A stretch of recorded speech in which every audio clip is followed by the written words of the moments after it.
Good morning. Good morning. Actually, good afternoon. Yes. Yes, Afternoon. it's after 12. We Hi, always on time. Hi, Mridula. Hi, Anjana. Hi, Rashmi. Hi, Mridula. We're actually 5 minutes early. I know. Yes. We'll just test our mics and start. That will give us 5 minutes for question and answers. Yes. So are we all, Mridula ji, can you check your audio? Yeah. Okay, great. So good afternoon and welcome to the Women's Economic Forum Bangalore 2020. I'm Anjana Gupta Paul, your moderator for this session on a very important topic, emerging importance of Sanskrit globally. We are honored to have with us Mridula Sharma and Rashmi Kulkarni to share their views. But before we begin, I just want to give some ground rules. Each speaker will have 12 minutes to speak. And at the 11th minute, I will ring a bell. This is just to warn you to wrap up in time. And if we have questions in the time in the end, we will take some questions. So the schedule will be, you will speak, and after that, there will be the awards and then Q&A. Since we are starting a little early, so I guess we will have more time. So let's not waste any time and let me introduce the first speaker. She is a BA in Sanskrit and author of Wow, No Side Effects, amongst other books. And she is the founder of Our No Side Effects on Facebook and another group. And she has at minimum 38,000 followers on one of her groups. So let's welcome Mridula Sharma, our first speaker on emerging importance of Sanskrit globally. Mridula ji, over to you. Thank you, Anjana, for the beautiful introduction. And good afternoon and welcome to WEF Bangalore 2020. We being the host chapter all across the world and within India. So I go on to my subject, my topic. We all know that Sanskrit is so important for computers these days, computer apprehension. It's worldwide and it is accepted everywhere. It is not just a language. It is the primordial conduit between human thoughts and soul, art and culture, physics and metaphysics, the creator and the creation, and much more, the subtle and the gross, and more. It means so much more. You will know as I talk further. NASA has spent 20 years, so much money, time, and effort to find out a language that would give them clear replies back from the space travelers, whomever they sent in space. They tried through various languages for 20 years, and the messages that came back came in garbled form. Finally, when they tested with Sanskrit, it was so clear and crisp. From then onwards, there's research going on. They have a separate research organization for Sanskrit. And what I read is they've got over 60,000 palm leaf manuscripts which they're searching upon. Another big thing is that they are coming up with their 6th and 7th generation computers that would be based on Sanskrit language. Will there be a revolution to learn Sanskrit after this? It's not that it is not still there, but it is like point something. Then it will grow in percentages, real percentage. I've read somewhere that the NASA chief, he likes to speak Sanskrit whenever he can. So we shouldn't waste time. These two computers are coming in 2025 and by 2034, the seventh generation computer. We don't have much time, but still enough to learn. And we may not learn the deeper aspects of it, but I'll let you know how just speaking, reading, or pronouncing the words is so good for us.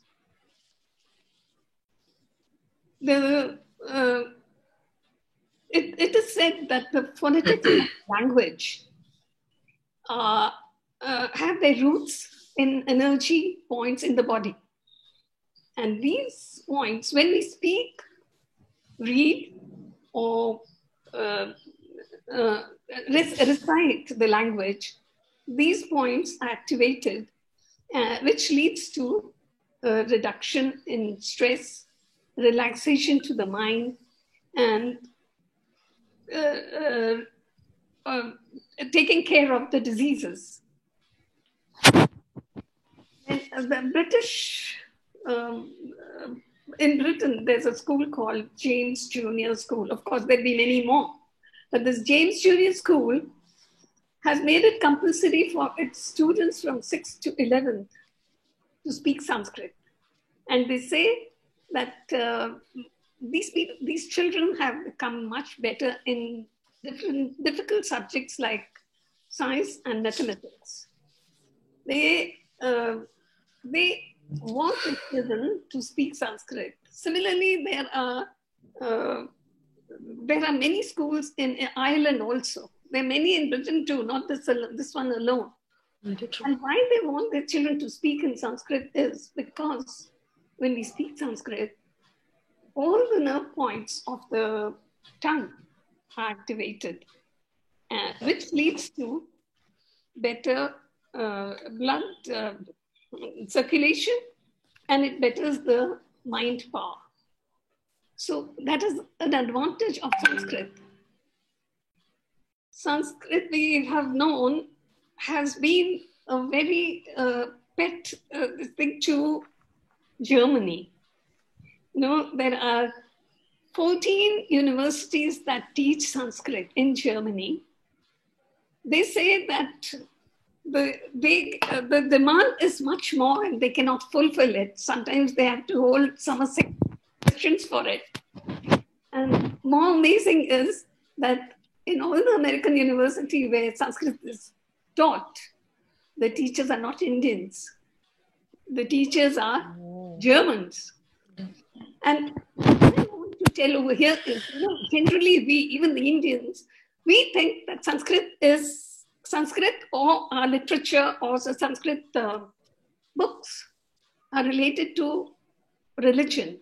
They are not. Religion would be a minuscule after the decimal point amount in the books. Mainly there is science. All kinds of science, some that has been discovered and more that has not even been discovered. And all kinds of science. There's also, I'll read it out later, more in Vedas about the management. We find it lots in Yajurveda. And someone has said, of course, the Gita also has so much of management that people know about, but they don't know much about Yajurveda. We take them as religious. We've never gone deep into knowing what we have. Dr. Michael said, in order to know better about the evolution of politics and economics, you need to know the Arthashastra of Chanakya. The German university says that the best calendar is the Hindu calendar. That the state university saying that because the year starts with the geophysical changes of the solar system.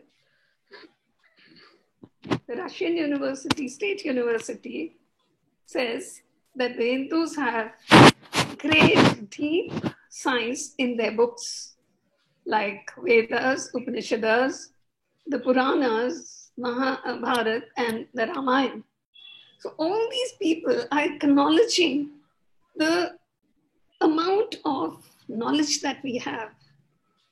It is now time to read, know, and use it. Britain is working on an advanced defense system based on Sri Chakra.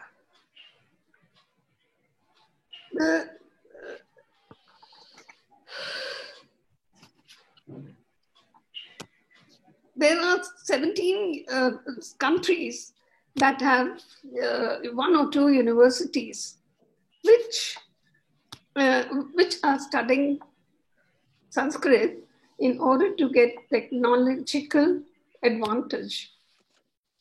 So there is so much that we can learn from Sanskrit and utilize it before the time lapses, before we find ourselves lagging behind. It is, Sanskrit and Vedas, they are not for Indians alone or for Hindus alone.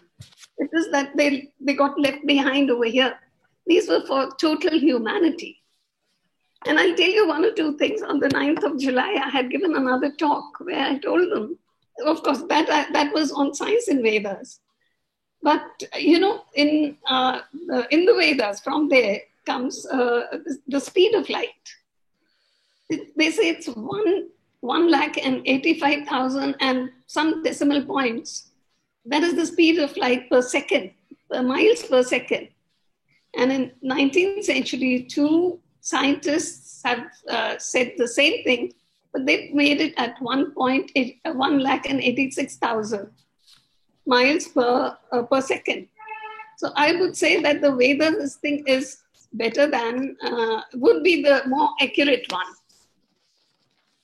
Then to need to know more about it, Sanskrit Bharati is an organization based out of Delhi. They are doing tremendous work of teaching Sanskrit at every level, and they don't charge much. I went to one of their labs in Bangalore, and it was amazing, the work that they are doing. They're writing a Wikipedia in Sanskrit. They are doing researches in Sanskrit. One boy, he can translate all the languages, all the old languages. He can decipher them. My God, and of no charge. They don't charge anything. They are working for free. They this thing is after by the organization. Their children are looked after. They get their meals. They get a room to stay, and a very simple living. We were the boy who served us lunch. He was an MBA. And the one who served us tea later, he was the one who was working on Wikipedia. So I think the bell has gone. I will end it up here. I'm so scared of that bell at WE. No, you still have a minute. Mridula, just continue.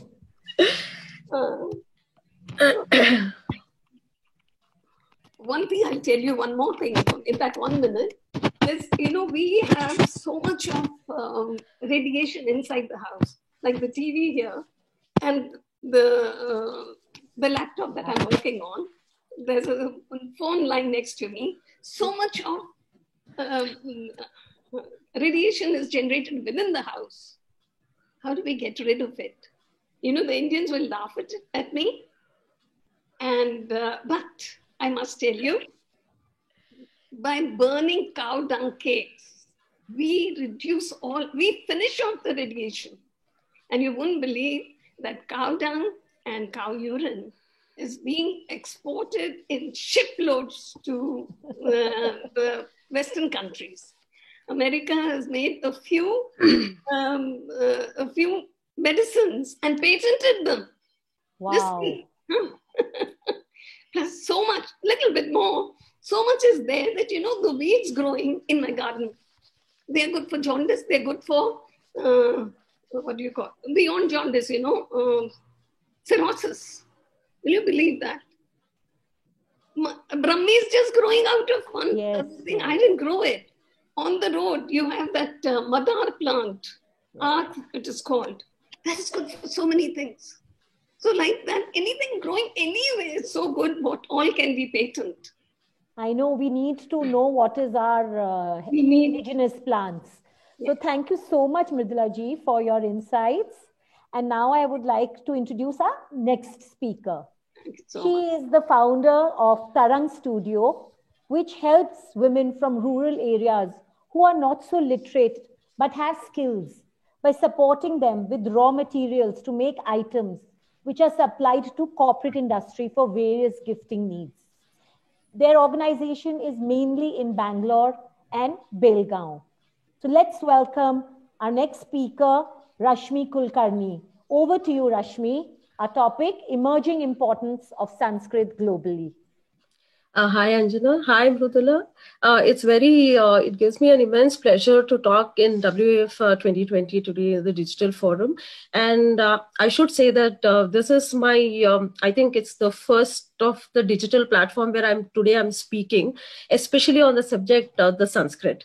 And yes, I think Mridula covered most of the things, and it's immense pleasure to know, there are many people who are holding the interest in Sanskrit, and there are many researchers going on in our country and other countries too on this particular topic. But yes, the topic given to me was the emerging importance of Sanskrit globally. So when I come, I think the basic part, everything Mridula covered so beautifully, and I'm honored to be on the same platform with Mridula, because yes, I am not very totally into a Sanskrit research kind of a thing, because as Anjana said, my studio is basically I teach kids. Apart from the commercial aspect of the selling or, equipping the rural women. So when we come to topic of teaching the kids, the shloka learning became a new trend these days. We are teaching shlokas to our kids, saying that we are imparting our tradition and our culture in the form of shlokas. And we are telling the meanings for the kids and so on and so forth. So when I started the research about Sanskrit, you come to know that, shlokas and mantras, we have limited our Sanskrit knowledge only to this particular thing. Especially in India, it's only when you say Sanskrit, it comes to everyone's mind that yes, it's shloka and it's a mantra.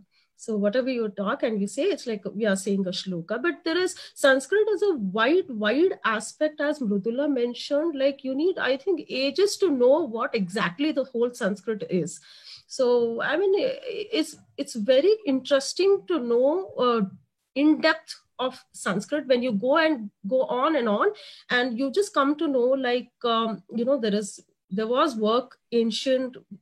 In Sanskrit, it was on medicine, or you say physics, metaphysics, or whatever it is. We had Sanskrit involvement in every aspect, right from the scratch. I think right from the invention of zero to everything, Sanskrit plays a major role in our country.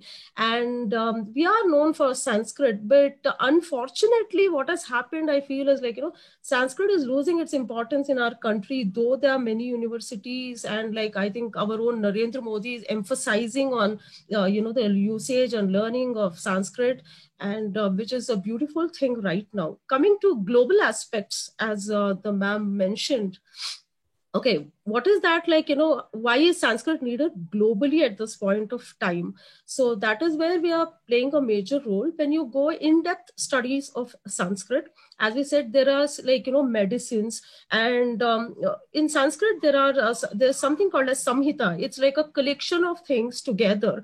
So we have Sushruta Samhita, we have Brihat Samhita in Sanskrit, so which has a collection of lot of things. And what you come to know is taking an example of Sushruta Samhita, where it's basically which talks about medicines and surgeries. So we had this right from the beginning. We have everything documented, but unfortunately we are not utilizing it in a proper way. But again, as Mrudula said, in Germany, or you go to London, or wherever you go, they are doing a deep research on our topics, taking the Samhitas and translating it and knowing, what can be done. And I think in London Museum, where you have a typical section of the medicine and surgeries, they have mentioned about Sushruta's the equipments that he used for surgeries at that point of time. So which is like ages before. Okay. So when we are doing this kind of revolution, as Mrudula ma'am mentioned, it is like, the NASA is already doing a lot of research that is like, I think it's called as Viman Shastras in Sanskrit. So where they're trying to do many research on this aviation science, but taking all the basics from our own Sanskrit Samhitas. So, and if you see, I just want to inform like whoever is watching this. So like, when we talk about Samhitas, we were like, nowadays, if you see, there is one earthquake and every other house is just like collapse. So like, this Sanskrit, why we need to do research globally and take this again, like, the whole lot of, you need to work backwards and you need to take it forward again for our kids or coming generations, because in all these Samhitas, I can just give you an example of architecture and other things, which I recently studied. Like, there were something like there was a adamantine glue, which was mentioned in one of the Samhita in the architectural stuff, where they had mentioned like how you can make a glue with some of the fruits and other things which can be heated. And when it is applied in either your temples or in homes, the whole structure will last for many years, like, millions of years or whatever it is. So why can't we use this technology again? So like, there's a global research which has to be formed, where all of the things have to be picked up from our own Sanskrit and learn. Sanskrit is just not like, it is not only a phonetics, you're working on a grammar, you're working on a particular things, but it is a wide aspect, like, where you're studying the, archaeological stuff or an architectural stuff or medicines or physics, as you say. Completely, Sanskrit is a combination of everything. And when they spoke about the computers, like, I think the science, when the Samhita Sanskrit, the science was written in the Sanskrit language, they made it very easy, so that, like, the grammars was not much used in Sanskrit language to do the, to write down the sciences and whatever the discoveries or inventions were made at that point of time. Because I think, as far as I know, and I have studied, like, they mentioned that the man who is doing a research and who is writing down the points, like, as we mentioned in, like, the Vimana Shastras or like the architectural stuff, they wrote it in a simple Sanskrit language. Sanskrit is a very simple language, but only thing is it's made a dead language right now here.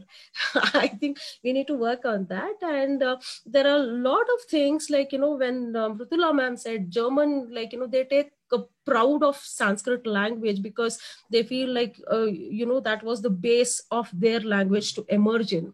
And I just read an interesting topic where the German Lufthansa, the airlines, was again derived by a Sanskrit word too. Oh, like, yes. So it was the Lufthansa is one such thing where, like, it spoke about the swan, and it's like, it's called as the lost swan, if I'm not wrong. Luft means it's lost, and the Hansa means swan. So they even derived Lufthansa from the Sanskrit word. So they are, like, so passionate about the language, and like they are very proud to say that, their language origin from Sanskrit.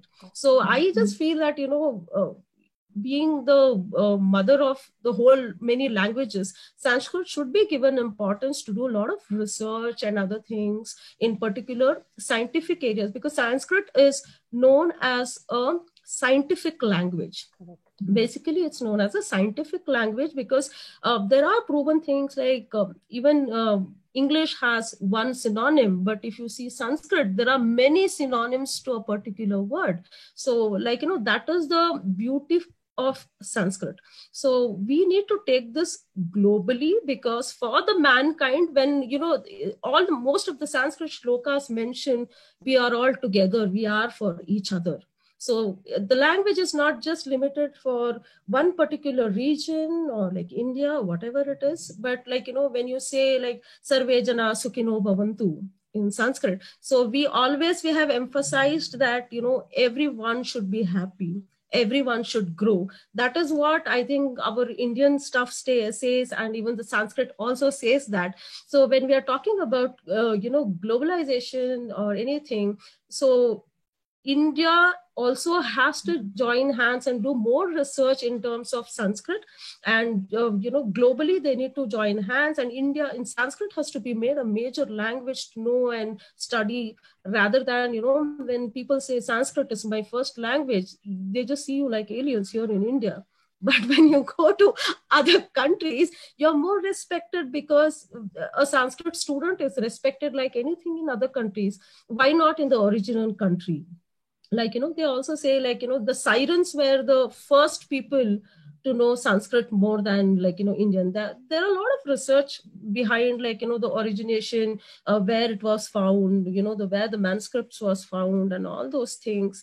So I think Sanskrit is a major source for all the kind of science and also the literature. So we need to like, think and do emphasize on importance of Sanskrit here in India as well as globally. So yes, I feel like, there are a lot of good things happening outside.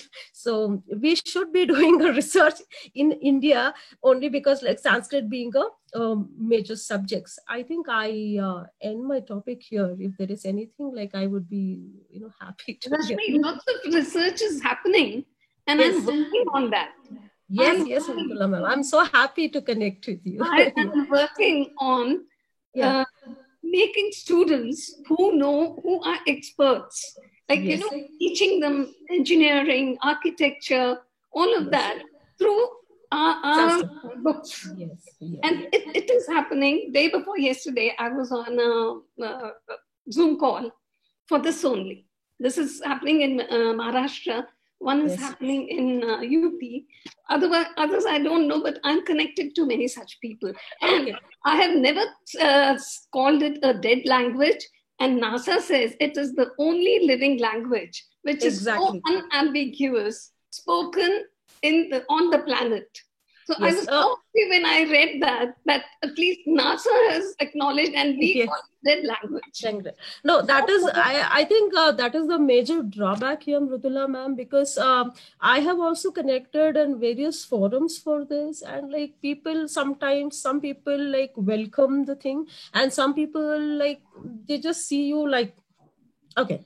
I mean, either it's like, I always feel that we lack the knowledge and we question, or we don't have knowledge, so we question, or like it's really difficult. But yeah, even like, we are doing a small, from at least my organization, we are trying to do, take a tiny steps, and I'm trying to connect with major people like you, like who are already working in Sanskrit, so that, see, Belgaum is a 2-tier city and it's a very small city. And like, our major base is in Belgaum. So how we can take this forward, linguistically, that is the biggest challenge. So I'm also trying to figure out, like, what is the thing we can work on. And like, I also supposed to happen to many people who are doing research like you on Sanskrit. And I was fascinated, in fact, to know about the things, what is happening, and basically what was there in the ancient. I mean, like, we are totally unaware of many things, those technologically right now. I mean, globally, we are like, so well equipped. There are a lot of science researchers happening. And when you come to read Sanskrit and the science behind all those things, you're fascinated to know that this was all there. Everything was there, and we are still just working on it. Rashmi ji, here I want to tell you, I read also something that so much material is available in Sanskrit for the study of consciousness. It can help in solutions of depression, stress, and addiction, which is currently ailing the modern society. Anjana, why we are including Sanskrit, why we are emphasizing to include Sanskrit as a major subject in schools and colleges is only because of that reason, because Sanskrit itself, it is proved that the words of Sanskrit, it gives soothing effect to the brain. Correct. And there is a research on that. In Europe, people are using this language because the European languages don't, give pressure or help finger movements, their alphabets. So Sanskrit, on the other hand, helps the dexterity of the brain as well as the phonetics, as Mridula ji had said, right? Exactly, yeah. So in Europe, they are using this language for that. But in India, we've often seen it's used more as something to get marks for. Yes. And not really. Very so true. In fact, we have one question from in this time when we are going back to learning. Okay. Yeah. What are the resources available for a person, if they're interested in learning this? And I'm not saying in schools, but, adults. Yes, I'm working on that. I'm connected to people who have that. Sorry? I'm connected to people who have those resources. Okay. And you know what? We lack self-esteem. Correct. We always think something else is better, which is from outside rather than our own indigenous. Yes. We don't realize what wealth of knowledge we have, though so much of it was destroyed. Very true. Very true. Yet whatever we have is enough. It's more than enough.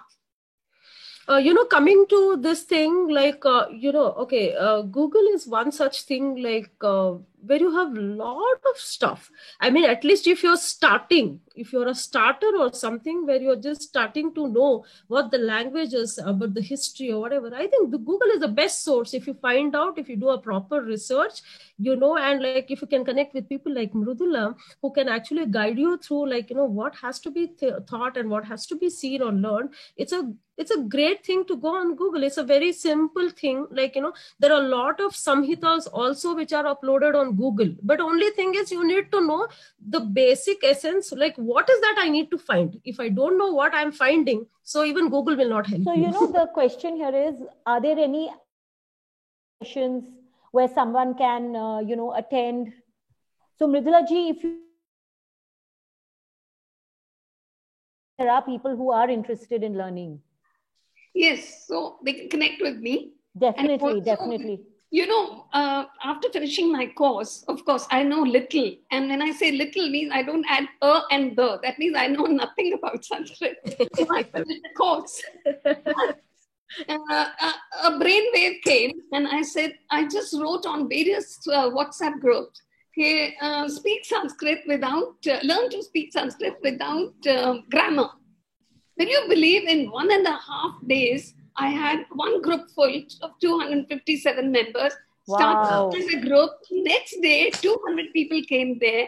Started one on Telegram. I have 330 there. And there are 2 other groups. One is the Arya Samaj group, where 156 or something people are there. I'm sending it to them. So totally, I'm sending to more than 1,000 people every day. So you're a good source. No, I don't know much. Just one sentence, so that they start talking. They start getting used to it. Okay, at this point, I just want to say we have 3 minutes left. So I just want to honor you both for this fantastic session. And I think a lot of people are going to learn so much from it. Thank you so much, ladies. And on behalf of WEF, we are very happy to confer the Iconic Women Award for creating a better world for all of us. Mridula ji and Rashmi ji, thank you so much. And soft copies of this thank you so much, Anjali. Will be there in your email within a week. So thank you again. And we should all connect. And I think when you have the resources, available, Mridula ji, and the connections, we should just share them with everybody, because this is our indigenous research, our language, which we should share, and Indians should be proud of it and not, in England, they teach Latin, which is a dead language. Why aren't we taking pride in Sanskrit? Very true. Sanskrit has not gone dead, actually. It was spoken, and it is in daily prayers and all, everywhere. We speak Sanskrit, prayers and all, but we don't know the meaning, and we don't go further.